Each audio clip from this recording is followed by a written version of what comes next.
Shalom, shalom. This is your boy, your friend, your brother, Frenchie, the West Africa Yasharat.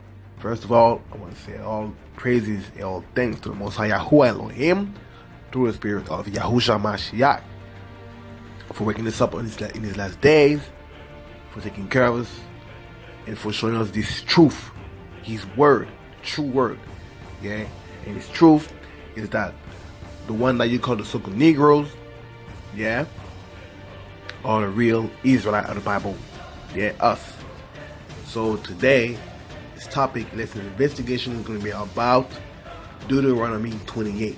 So I'm going to do a little top 10 of all the curses of Deuteronomy 28, because the curses of Deuteronomy 28 are very specific, and they are to be on a certain group of people. Yeah, and by that you will know who are the real Israelites. Yeah. So for those who don't know what is Deuteronomy 28, Deuteronomy 28 is a series of blessing and curses. And according to the scriptures, according to the Bible, the Israelites made a covenant with the Most High, and if they respected the covenant, they'd be blessed. And if they did not respect the covenant, they'd be cursed. Yeah. So throughout the scriptures, we see that the Israelites did not respect it. They're part of the covenant. Yeah. And then you can read throughout the scriptures that they've been cursed. Yeah. So basically, what I'm trying to explain is that the Israelite today, yeah, if there are a group of people that are supposed to be the Israelite, they're supposed to still have the curses of Deuteronomy 28 on them. And as a matter of fact, what happened and what is happening to black people, yeah, and what has been happening for like centuries now, yeah, resemble very much to what it is written in the curses of Deuteronomy 28. So we're going to take a look at 10 of them. I mean, top 10. Yeah? And after that, anyone who's watching this video can make his own mind, can make up his own conclusion. Yeah? So we're going to dive into this little lesson, or a little top 10 if you want to call it. Yeah? And as I would say, there you go.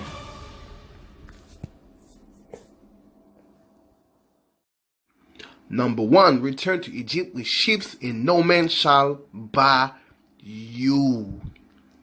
Let's take a look at that. Deuteronomy chapter 28 verse 68. And Yahuwah shall bring you into Egypt again with ships, by the way whereof I spake unto you, or unto thee. Thou shalt see it no more again. And there ye shall be sold unto your enemies. Yeah, nothing to do with your friends, your enemies, right? For bound men and bound women, and no man shall buy you, meaning no man will save you. Yeah. And for those who don't understand, yeah, according to scriptures, basically this was done unto the Israelite, yeah, by the Most High, because he says, and Yahuwah shall bring you into Egypt. Yeah, we need to understand what is happening to us now, right now. Yeah, and also he says Egypt, yeah, but do not forget that Egypt, according to scriptures, yeah, is significant through slavery. Yeah, y'all follow me now.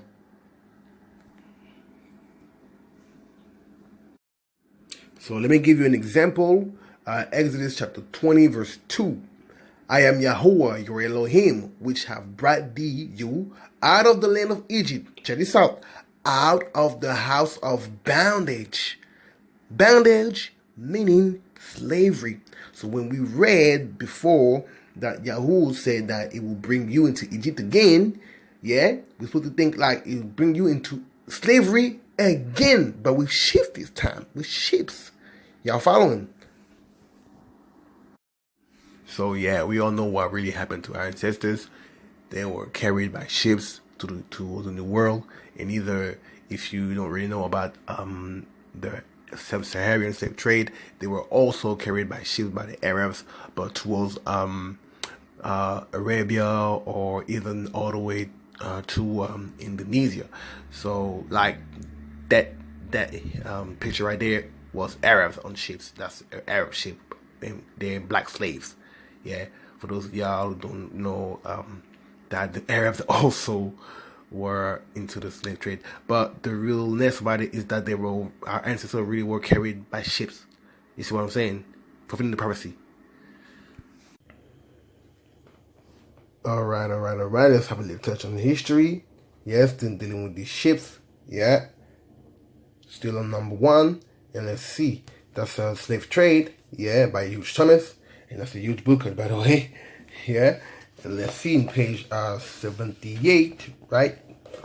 Yeah, page 78. Yeah, and let's see what it says. Yeah, here we go. Right there. Let's read. After 1481, all ships sailing off for Africa were asked to register in Lisbon in the Casa da Mina, a converted warehouse on the ground floor of the Royal Palace on the waterfront.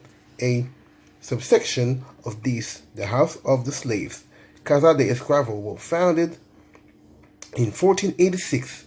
You see what I'm saying? You're going to jump down a little bit. Yes, see what's happening right there. Yeah, about 1,000 slaves a year were probably still being shipped to Portugal, though since the imports were irregular, the figures could have been higher. You see what I'm saying? No record seems to have survived the famous and destructive earthquake of 1755. Yeah, so it was really real. They really used to carry our ancestors in ships. You know what I'm saying? Yeah, fulfilling the prophecy again and again and again. Yeah, but we're gonna read a bit more. Yeah, just to see the realness of it. Yeah, that's a huge book. Wow, this is not fiction. This is real life. That really happened. Y'all know what? You see what I'm saying? Yeah. Let's read there. Page 102. Right? Here we go. Up till now, most African slaves were taken from Europe to the Americas. But one ship, you see what I'm saying? Nuestra Serrando de Begonia, yeah, belonging to the Genoese Polo de Española of Malaga, left Sao Tome in 1530, yeah, with 300 slaves direct for Hispaniola, and there were no doubt others. You see what I'm saying? Yeah, so they really, really used to carry our ancestors with ships. This is not a joke. You see what I'm saying? And our ancestors were taken to the land of their slavery. Yeah, so either way you don't want to believe in the Bible, it sounds very much like what was written in the Bible. You see what I'm saying? Yeah? But we're going to see more. Number 2, Fatherless. Let's take a look at that. Deuteronomy chapter 28 verse 54. So that the man that is tender among you and very delicate, his eye shall be evil towards his brother. So we can even use that for another curse. Yeah? Keep it going. And towards the wife of his bosom, and towards the remnant of his children, which he shall leave. Who's the he? Yeah? The men that is coming among you. Y'all following now. Y'all see the realness. Yeah? We can't deny it. In our community and worldwide, yeah? Worldwide for black people, there's a huge problem about this thing about fatherless. Yeah? Like, our men do not want to be fathers. You see what I'm saying? Yeah? Personally, I grew up with my mom, my dad, and all that. Yeah? But this is a huge problem in our community worldwide. We can't deny it.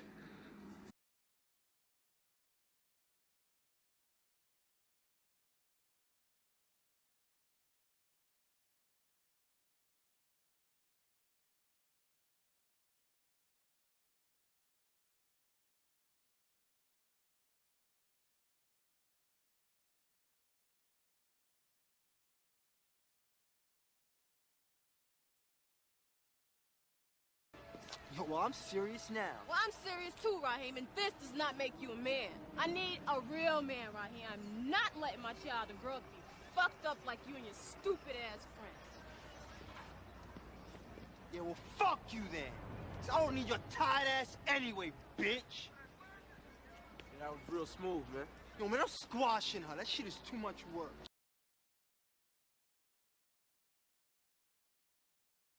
Kiss my ass, nigga. Stupid. You better walk away.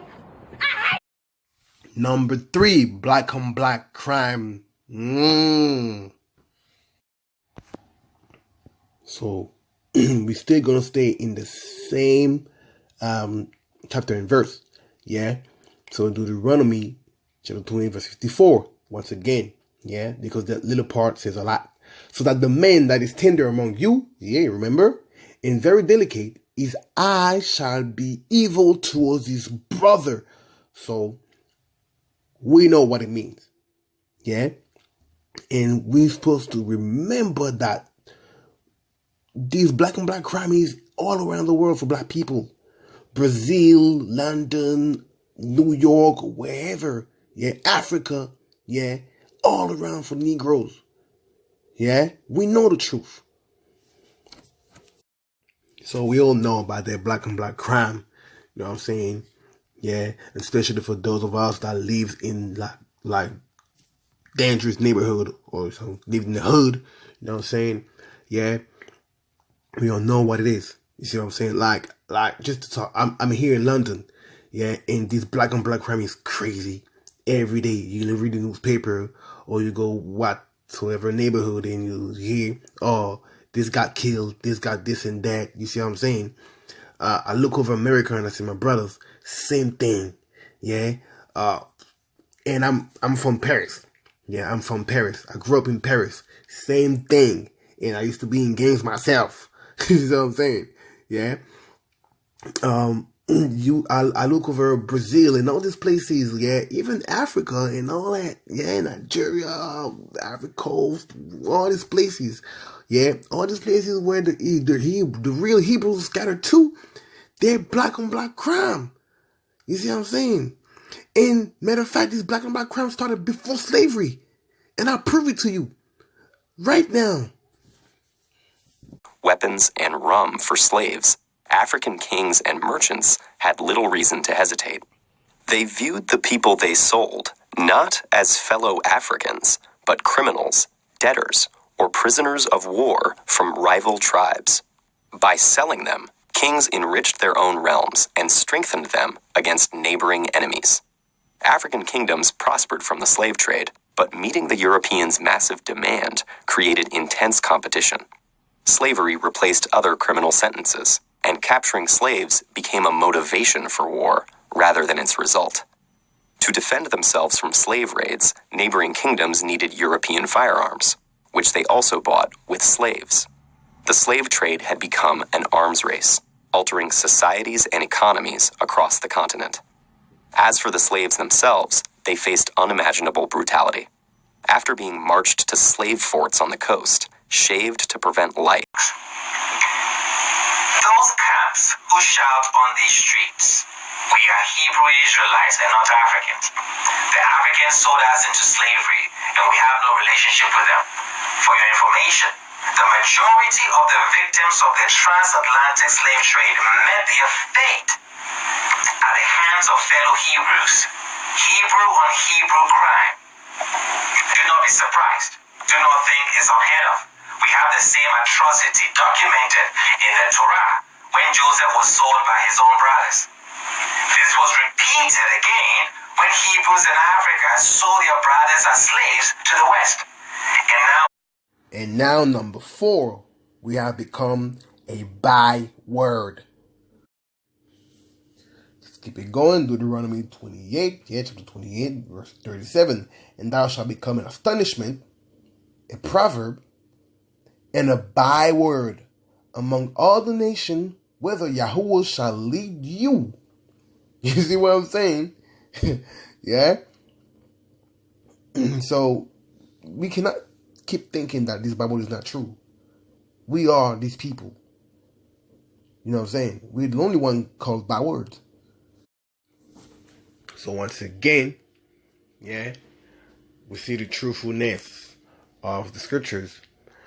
Yeah, all these names that we are called, and for those who don't know, in different languages, it's the same as well. Like, you can ask somebody that speaks Portuguese, or a black man that speaks Portuguese, and they tell you all the little names that the white people like to call black people in their own languages. You know what I'm saying? Yeah? As you call a nigger or coon or, you know what I'm saying, colored or whatsoever. Everywhere, like me, I speak French. In France, the same thing. They call us like that. You see what I'm saying? Colored, Negroes and all that, blah, blah, blah. They give us little names, you know what I'm saying, to make you understand that you black, you know what I'm saying? Like, we have really become the byword. And that's a fulfillment of prophecy, you know what I'm saying? Yeah? And we're around it.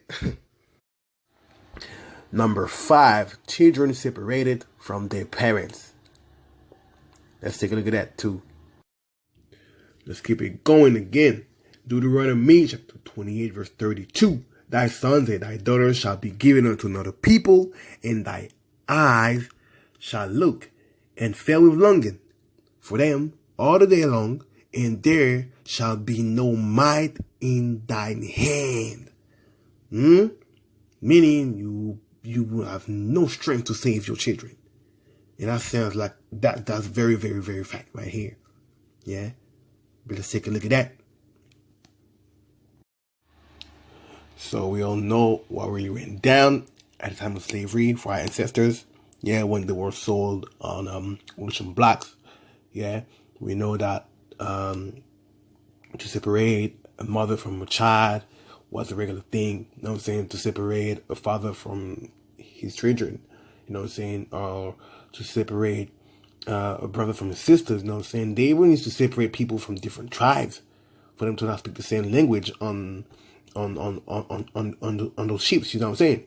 Yeah. So once again, fulfilling the prophecy. Yeah. Once again, let's go back to the book. Yeah. Let's touch on history again. Yeah. Slave trade still. Yeah. By Thomas. Yeah. Right. We're gonna go to page 146, and we read. Yeah. It's dealing with family separated, right? And let's see. Yeah. So this guy, which name is Thomas de Mercado, yeah, he wrote some accounts of what he's seen through slavery, like, because I think it was a bishop or something like that, yeah, if I'm not wrong, yeah, one of those things, yeah, or a priest, something like that. And he says, yeah, but he also described vividly how so many slaves were obtained through kidnapping or trickery, even if the kidnappers and trickers were usually Africans. Yeah. The high prices offered for slaves by Europeans, he pointed out, also encouraged the African monarch to raid each other's land. You see what I'm saying? So when people believe, yeah, that with so much different people, yeah, that is ignorant. But anyway, even persuade fathers to sell their children, sometimes out of spite. So I'm dealing with two things right here. Yeah. Fathers sold their children. So what? That means that the father stayed and they sold their children. You see what I'm saying? Yeah. So you so much think, some of my brothers and sisters in diaspora, yeah, so much think that they're so different than us in Africa. You see what I'm saying?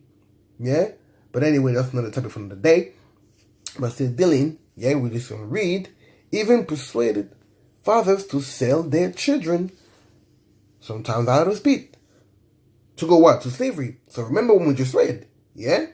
You shall not enjoy your daughters, you know what I'm saying? Your daughters shall be given to other people. Yeah? Your sons and daughters shall be given to another people. Yeah? You know what I'm saying? Separating families. The fulfillment of prophecy. You know what I'm saying? Yeah? But let's read another book. Yeah, another book, Western African History by Robert O. Collins. Yeah, and we're gonna go to page 179. Yeah, and let's read. Great caravans of Negroes come here, bringing gold and slaves for sale. Some of the slaves have been captured and battled. Others are sent by their parents, check this out, who think that they are doing their children the best service in the world by sending them to be sold in this way to other lands where there is an abundance of provisions. You see what I'm saying? Yeah, separating families. Yeah, trickery, lies. Yeah? You see what I'm saying? Fulfillment of prophecy. History does not lie. I'm reading 2 different books written by 2 different people, and I'm seeing the same thing, and it's very similar to what is in the Bible. Yeah? Let's go back to that book. We're going to go to page 22, and you're going to see how serious that is.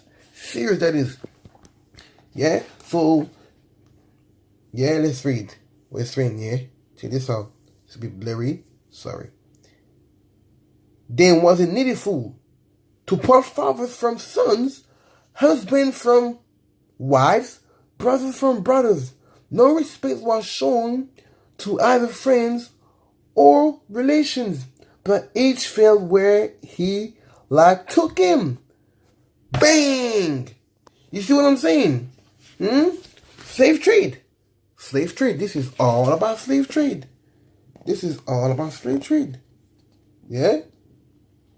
This is all about slave trade. So, I'm going to read again. We just read Deuteronomy, right? Yeah? You think it's not... This Bible is real. The word in the Bible is lived. The Bible is a living book. You see what I'm saying? Yeah? And there's a remedy for these curses. There's a remedy. It's to do the law of the Most High.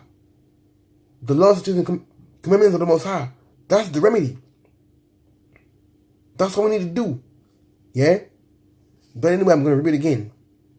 Then was it needful to part fathers from sons, husbands from wives, brothers from brothers. No respect was shown to either friends or relations, but each fell where his lot took him. Slave trade right there. Sounds very much what's written in the Bible. Yeah? But y'all still don't really believe in the Bible? Y'all still don't believe with the Israelite? That the so-called Negroes are the Israelite? Yeah? It's time to wake up, people. It's time to wake up. It is time to wake up. We read 2 different books, written by 2 different people, written in 2 different times. Yeah? And it says the same thing as what is written in the Bible. Yeah? And what was supposed to happen to the Israelite. So let's not be fooled, people. Number 6, the yoke of iron. Hope y'all are ready for this one. Deuteronomy chapter 20 verse 48. Therefore, shalt thou serve thy enemies. Yeah, once again, enemies, which Yahuwah shall send against you, against thee, in hunger, and in thirst, and in nakedness, and in want of all things. And he shall put a yoke of iron upon thy neck until he have destroyed thee. Now, for real, people, for real. For real, we all know what the slave looked like. No, people, we need to wake up. Yeah, this yoke of iron, this has really happened to us. This has really happened to us. You see what I'm saying? Yeah, and we'll still have this yoke of iron, but now it's mental. You see what I mean? Yeah, like this brother right there really existed. He really had a yoke of iron on his neck. We need to wake up. We are the biblical people. The prophecy is true, and it was fulfilled. Wake up. All right. So I'm on this website, and this is the letter to the King of Portugal, letter from Nzimba and Bemba, which was Alfonso I, which was the king of the Bakongo Kingdom.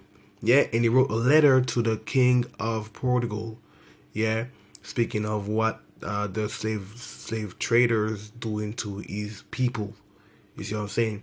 Because a lot of people believe that African hated so much whatsoever, and then You know what I'm saying? No one did anything or tried to stop this slavery or whatsoever. But anyway, we're gonna focus on one passage of this letter. Yeah, one passage when he says something very, very interesting. Yeah, check this out. Read with me. Yeah, and as soon as they are taken by the white men, they are immediately ironed. Dealing with this yoke of iron, right? Ironed and branded with fire. And when they are carried to be embarked, those ships again, if they are called by our guards, men, the whites, allege that they have brought them, but they cannot say from who. So that is our duty to do justice and to restore to the freemen their freedom. But it cannot be done if your subjects feel offended as they claim to be. So, still dealing with this iron right there. Yeah? This yoke of iron. Yeah? That the Bible speaks of. You see what I'm saying? So, we need to understand that these curses are real. It really happened. And some of these curses are still happening to us right now. Black people. It's still happening to us, the Negroes. You see what I'm saying? Yeah? For prophecy is fulfilled. You see what I mean? I'm just trying to make y'all understand that this Deuteronomy 28 is real. And there's even curses outside Deuteronomy 28 that, like, throughout the Bible, there's curses. The curses of the prophets, you know what I'm saying? Even in Leviticus, there's curses. But we need to understand. And we need to do something to stop these generational curses. Yeah? And the thing that we need to do is to keep the laws of the Most High. That's all we need to do.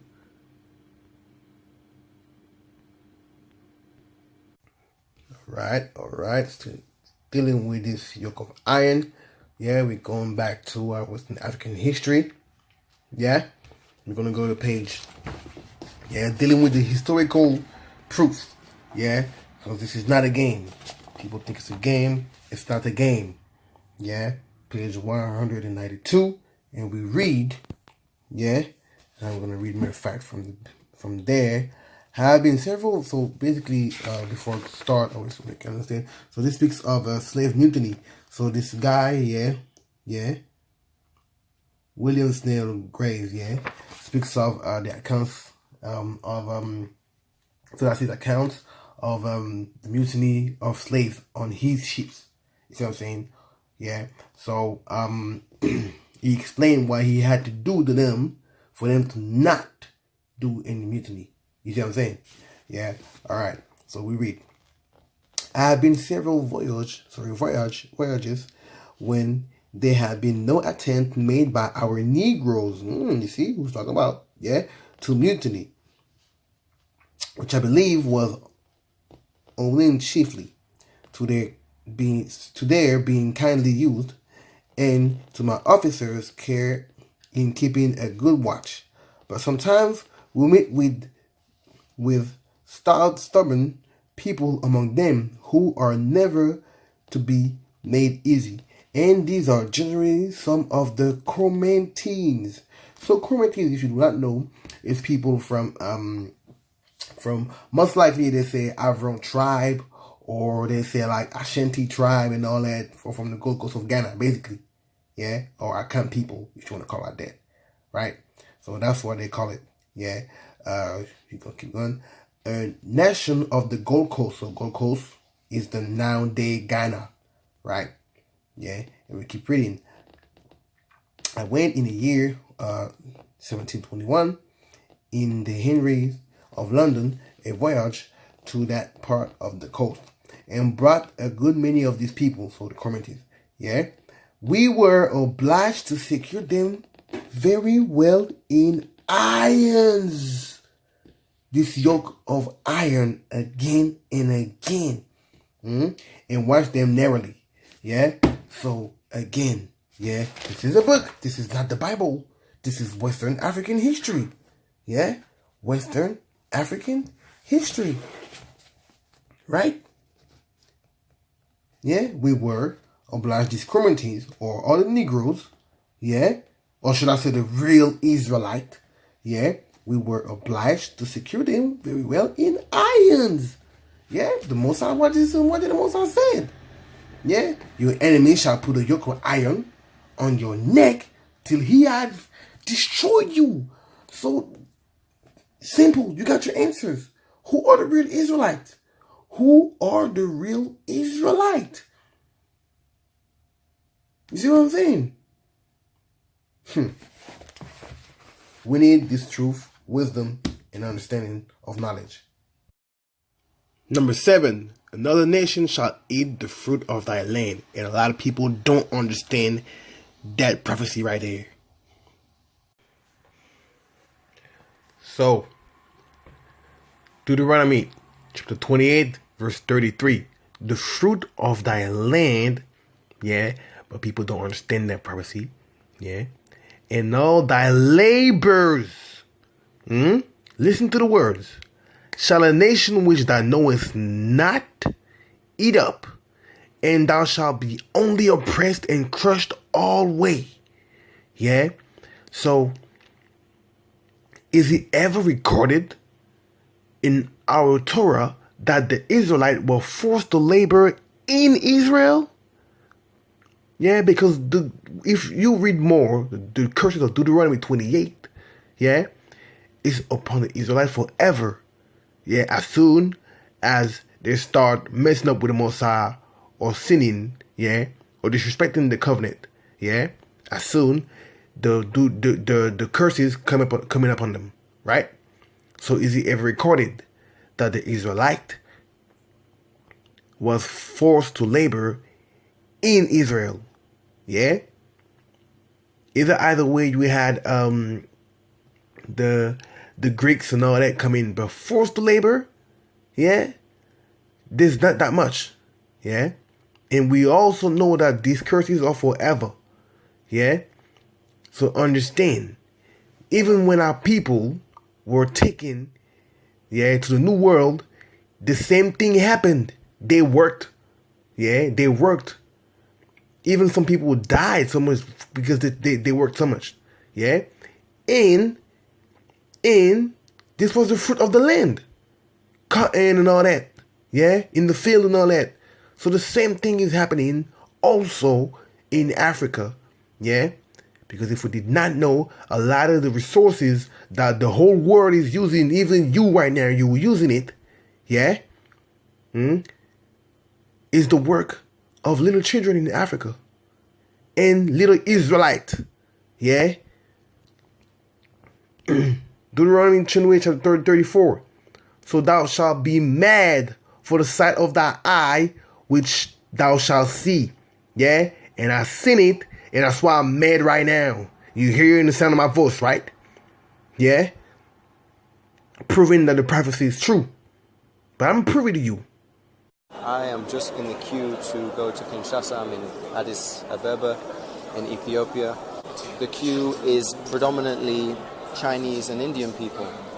And I'm not making this to say Chinese and Indian people are the problem. The problem is that Congo is the richest country on earth. It provides 80% of the world's coltan, 70% of the world's uranium. So if you're talking about nuclear superpowers, then you're talking about Congo.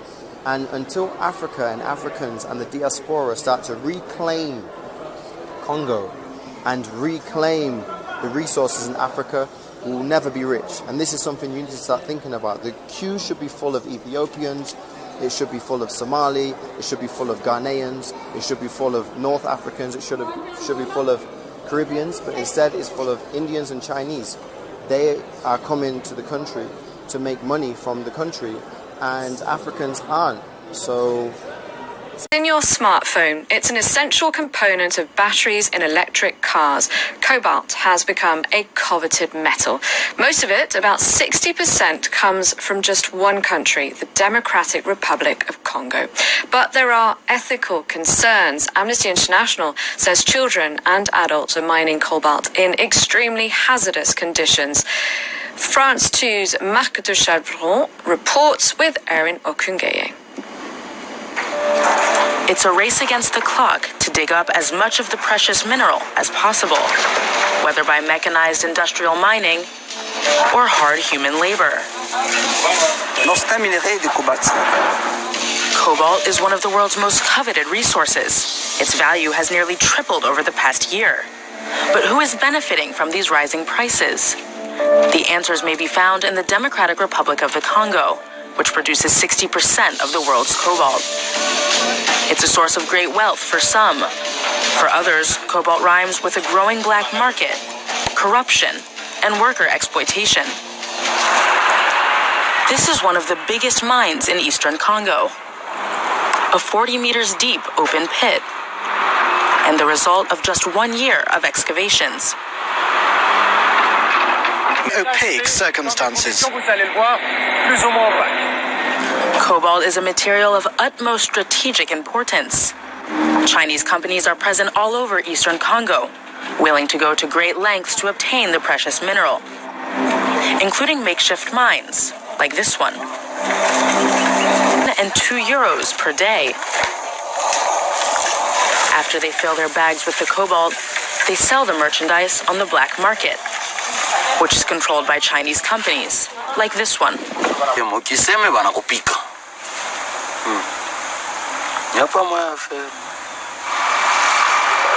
In the Democratic Republic of the Congo, where cobalt generates hundreds of millions of euros each year, more than 70% of the population lives below the poverty line. West Africa, bordered by 5 other countries, and the Gulf of Guinea to the south. The country is divided into 12 districts plus 2 district-level autonomous cities. Each of these cities is kind of considered like a capital, making Ivory Coast a dual capital country. The first one being... The Ivory Coast got its name from the historically major export of ivory back centuries ago before it became super illegal. But in all honesty, it should be called the Cocoa Coast. That sounds better. Cocoa Coast. Or, en français, Côte de Cacao. Even that sounds cool. Côte d'Ivoire, pouvez-vous juste changer votre nom? Anyway, the Ivory Coast lies in sub-Saharan Africa, and much like all the other West African countries, the land is mostly flat with undulating plains in the south with lush tropical forests, whereas the northern regions are drier and semi-arid savannas. 85% of the workforce uses that arable land to grow everything from coffee, oil palms, rubber, and their pride and joy, the national crop that they are the #1 producer in the world, cocoa. Since they export so much, about 25% of all exports in total, chances are, without even knowing it, you may have already eaten some kind of chocolate confection made from cocoa grown here. It's such a common commodity that half the time farmers don't even know what it's used for. They've never had chocolate. They just grow it because they know it's an in-demand product. VPro Metropolis did a great video showing a cocoa farmer who tried chocolate for the first time. Vous n'avez jamais goûté au chocolat? Non, on n'a jamais goûté au chocolat. Si c'est pas aujourd'hui. C'est doux. Oh, c'est doux là. Vous aimez? Number 8. Gods of wood and stone. This one is very obvious. Deuteronomy chapter 28 verse 64. And Yahuwah shall scatter thee among all people, from one end of the earth, even unto the other. That's another curse I'm going to do it after. And there thou shalt serve other gods, yeah? Check this out. Which neither thou, you, nor thy father have known, even wood and stone. I'm going to read again. Which neither thou, so you, nor thy father, so nor your fathers have known, even wood and stone. So the Most High cursed the Israelites that they'll be driven to another country and they'll be worshiping gods of wood and stone.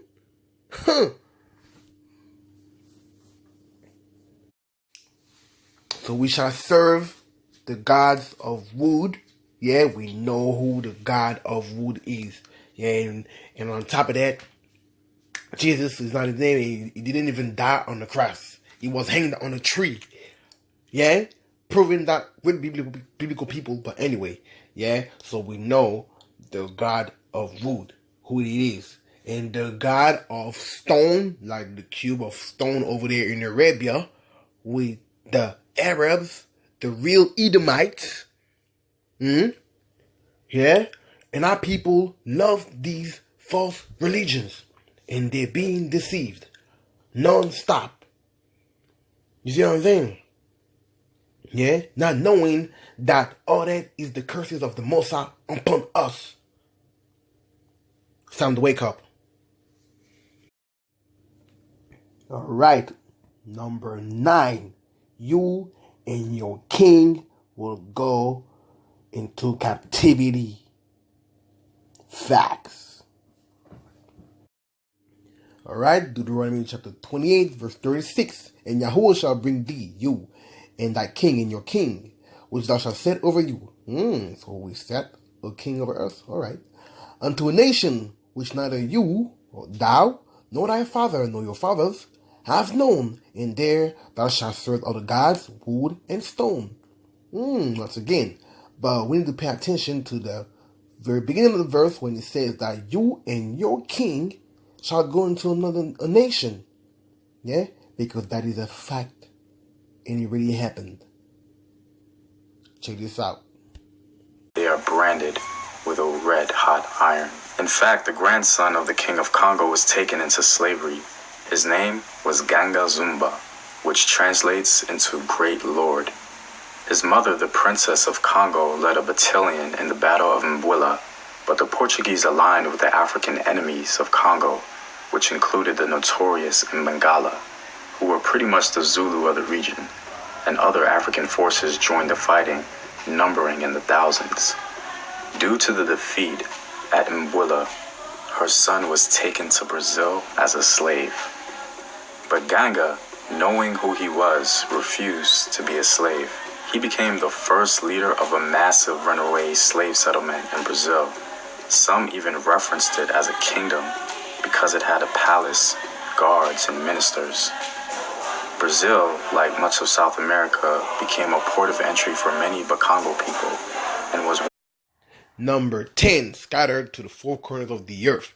And if you're not convinced or you don't believe now, either me or the Most High cannot help you. For real. Hope y'all ready for this one. I told y'all I was going to go back to it, right? Deuteronomy chapter 28, verse 64. And Yahuwah shall scatter thee, you, among all people, from the one end of the earth, check this out, even unto the other. We're going to stop there. Yeah? And I can say that to you for a fact. The Negroes, the so-called Negroes, black people, are the only people on this planet that have been scattered from the one end of the earth, even unto to the other. We're the only ones. No one through transatlantic slave trade and sub-Saharan slave trade. The black people, the Negroes, have been scattered to the four corners of the earth.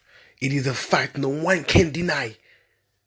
As a source of slave labor, and how did the emergence of chattel slavery in the Americas differ from pre-existing forms? Remember that the colonies were established to make money for royal families and wealthy colonists, and a small class of wealthy colonists who owned large plantations looked to increase their margins through not paying for the labor that generated their cash crops. So it wasn't that slavery was needed to develop the colonies, but rather that it was decided that this was the quickest way to enrich the people invested in getting rich. Black slaves continued to arrive in the Caribbean, North America, and South America through the 16th, 17th, and 18th century, and it wasn't until the 19th century that slavery began to be eradicated. However, by this point there was a large slave population in the Americas, and the condition of slavery was considered legally hereditary, with children taking the status of their mothers in perpetuity. When Europeans arrived, West Africa was often the source of forced and kidnapped laborers because of its proximity to seaports, which made contact between these three locations more possible. Also, laborers from West African countries were more familiar with the agricultural methods needed for mass cultivation of these kinds of crops in the New World. So, how does it all add up? Well, even though the slave trade brought an estimated 9 to 12 million people here from Africa as cargo, colonists eventually resorted to reproduction within the colonies as a method for sustaining slavery. This meant that slavery could be passed down as an inherited status from mother to child. And to justify this never-ending enslavement, we started to see the evolution of false race science and racialization used as a justification for why one group of people, specifically people of African descent, were the only ones who could be enslaved. Last year, for the first time, the government conducted an interim census asking Mexicans, based on your culture, history, and traditions, do you consider yourself black, meaning Afro-Mexican or Afro-descendant, and nearly 1.4 million people responded yes. They're moving goods as well from one point to another. But about 800 kilometers deep in the jungle in southern India lives a community known as the Sidi. The Sidi people, it is believed, were brought here during the slave trade and have since made India their second home. It's a long self-drive from Hyderabad, further south to Karnataka, where the Sidis have lived for centuries. Although the roads are in remarkable conditions, it's certainly a long drive. Day meets night, and it's well over 20 hours now. The following morning, we continue with our journey to the little Africa in India. And not before long, a place where old and new ways meet. Our first encounter with the Sidis.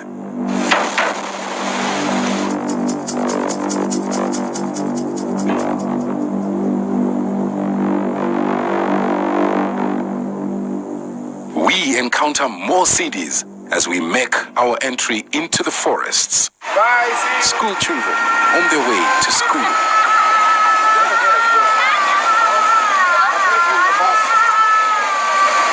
We are now deep in the forest and eventually arrive at Gadoli, one of the villages that hosts the Sidi community. Wow, these guys look like us, man. These people are He's got dreadlocks. See that guy doing those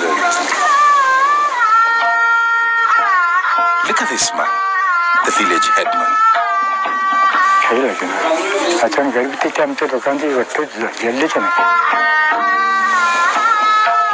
What about this lady? She could be anywhere in Kenya.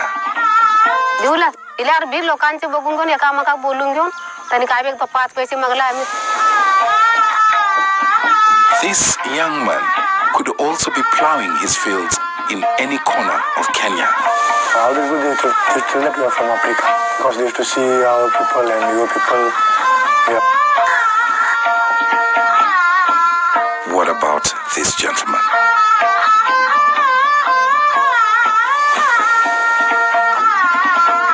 What about this lady holding her baby? And Maggie, a Sidi mother of one in her early 20s? Sidi, I'm Kenyan, like African. We have no doubt these people are Africans, possibly Kenyans.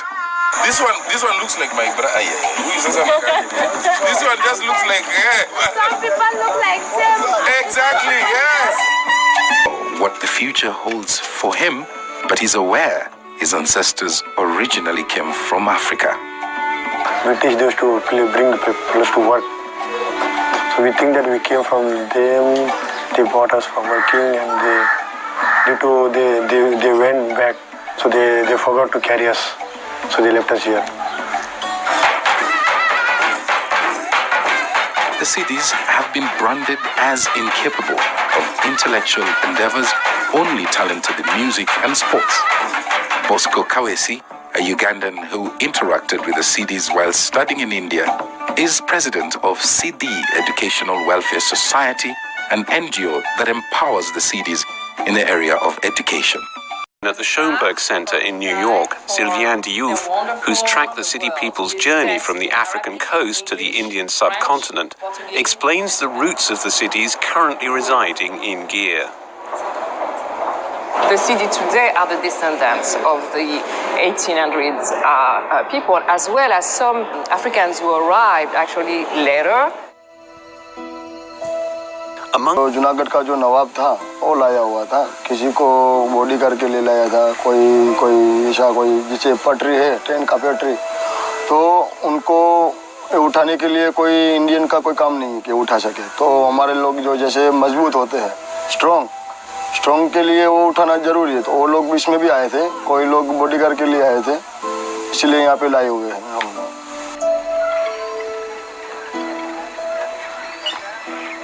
With the all right, this was the top 10 of the Curse of Deuteronomy 28. Yeah, And I want to finish with this one to make y'all understand, in case you did not know, what's really happening. Yeah. Deuteronomy 28, chapter 45. Moreover, all these curses shall come upon you, upon thee, and shall pursue you, and overtake you, so kill you, yeah, till thou be destroyed, till you be destroyed. So today, black people, we are being destroyed, especially the Negroes, should I say, yeah, because there's a lot of black people, and it's not all black people on this planet that are Israelite, yeah. Let me carry on. Because thou hearkenest not unto the voice of Yahuwah your Elohim, to keep his commandments and his statutes which he commanded thee. He commanded you. You see what I'm saying? Yeah? Today, in our churches, yeah, in the churches, they say to you that the laws are done away with and everything and all that. When that's the reason why we are in all this mess today. You see what I'm saying? Yeah? We need to think. Oh, Deuteronomy 28:46. Yeah. And there shall be upon thee, for a sign and for a wonder, and upon thy seed, for your children, forever. So you see, now, all these crazy things that's happening, yeah, among the black community, yeah, these are the curses that are upon us forever. You see what I'm saying? But there's a real remedy. There's a way to stop the curses. And it's what? We just read before. We've been cursed. Why? Because we did not keep the commandment. So, we got to keep the commandments so we won't be cursed. You see what I'm saying? Yeah, and another thing, when you read the verse 46, Deuteronomy 28, verse 46, it says, there shall be upon you for a sign and for a wonder. So, all these curses is going to make you realize that you are the biblical people, the chosen people. You see what I'm saying? Yeah. So like me, after doing my research, yeah, like many of us, sorry, yeah, and many like me, we understood that, oh, that's really us. Yeah. If you get a good book of history about African history, like slave trade and all that, you learn all these things.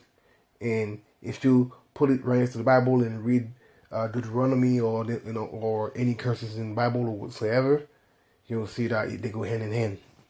Yeah. So I hope I helped you.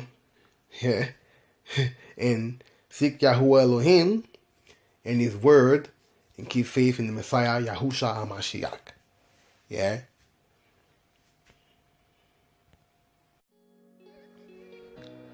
So we're going towards the end of these top 10 of the curses of Deuteronomy 28.